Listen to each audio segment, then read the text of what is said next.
Historia de la ciencia.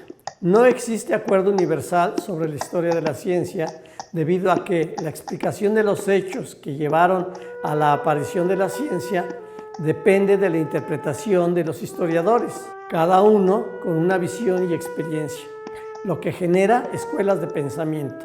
Aquí mostraremos una propuesta de historia para que el público tenga una idea de cómo ha sido la evolución de lo que ahora llamamos ciencia. Empecemos por definirla, citando a Carl Sagan. Ciencia es un cuerpo de conocimiento sobre la naturaleza obtenido por medio de investigación experimental, tanto como una manera de pensamiento y actuación. Lo importante para el público es entender cómo se desarrolló el pensamiento lógico y basado en información objetiva, dejando a un lado formas mágicas de pensamiento. La historia de la ciencia es la historia del pensamiento. Los fenómenos son complejos y la mayoría no perceptibles por los sentidos. Por ejemplo, no es posible con solo los sentidos saber qué reacción química de fotosíntesis ocurre en la hoja de una planta. La manera como los humanos primitivos ven a la naturaleza se basa en sentidos y con ellos se generan explicaciones subjetivas, porque dependen del sujeto que explica. ¿Cómo explicar un rayo sin saber electricidad? ¿Cómo explicar que alguien cercano muera o el origen de las personas? ¿Por qué enfermamos sin saber sobre microorganismos patógenos? La historia de la ciencia es la historia sobre la evolución y maduración del intelecto. Ya los filósofos griegos hace más de 2000 años cuestionaban las formas primitivas de explicación de la naturaleza, lo que generó una nueva forma de pensamiento. Explicaciones naturales, sobre todo en disciplinas como la astronomía, física e incluso biología. Los líderes del desarrollo intelectual con el establecimiento de la cristiandad durante la Edad Media europea fueron musulmanes, quienes crearon las primeras universidades, hospitales y escuelas. En el libro 1001 invenciones, herencia musulmana en nuestro mundo, se muestra la diferencia abismal entre los cristianos y musulmanes de entonces. Otro ejemplo es la Alhambra en Granada, España, en la que Carlos V edificó un palacio. Son muchos los ejemplos de musulmanes generando conocimiento.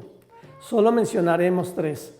Abbas ibn Firnas, quien voló en Córdoba en el siglo IX, Abu Ali Sina Avicena, filósofo y médico que escribió 300 libros durante el siglo XI en Persia, y Al-Jazari, quien escribió el libro Conocimiento indígena de artilugios mecánicos en el siglo XII. Con la caída de Constantinopla por los turcos en 1453, inició una época de inflexión en el desarrollo del intelecto y de la ciencia. Mucha de la información en libros generada por los musulmanes, sobre todo de traducciones de los libros de griegos clásicos, fueron llevados a Europa, lo que causó una helenización de los escolásticos.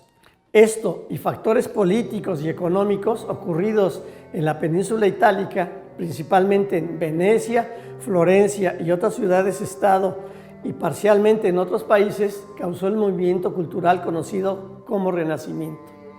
Gracias a la visión antropocéntrica del humanismo y sobre todo favorecido por la imprenta alemana y los viajes de descubrimiento y colonización de África, América y Oceanía, la ciencia se independizó de su raíz aristotélica y se vuelve a la naturaleza para estudiarla con base a análisis experimentales. Pensadores como Roger y Francis Bacon en el siglo XIII y XVII promueven el empirismo filosófico y científico, presentando a la ciencia como técnica experimental e inductiva, capaz de dar al ser humano el dominio sobre la naturaleza. Muchos hombres en la Europa renacentista y moderna han contribuido a la ciencia. Solo mencionaré algunos.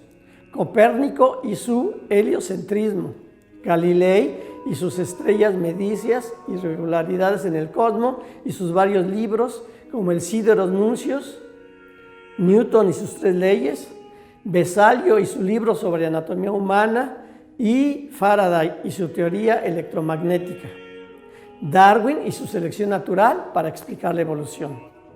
Para el siglo XX y XXI son tantos los científicos que se sabe están vivos y en activo más científicos de todos los que han existido. Otro aspecto a considerar ya no es la historia de la ciencia, sino la ciencia en la historia. La ciencia ha contribuido de una manera tal en la humanidad que el estudio de su aportación ha merecido la escritura de varios libros. Ha aportado más al desarrollo humano que cualquier dogma religioso o que la política.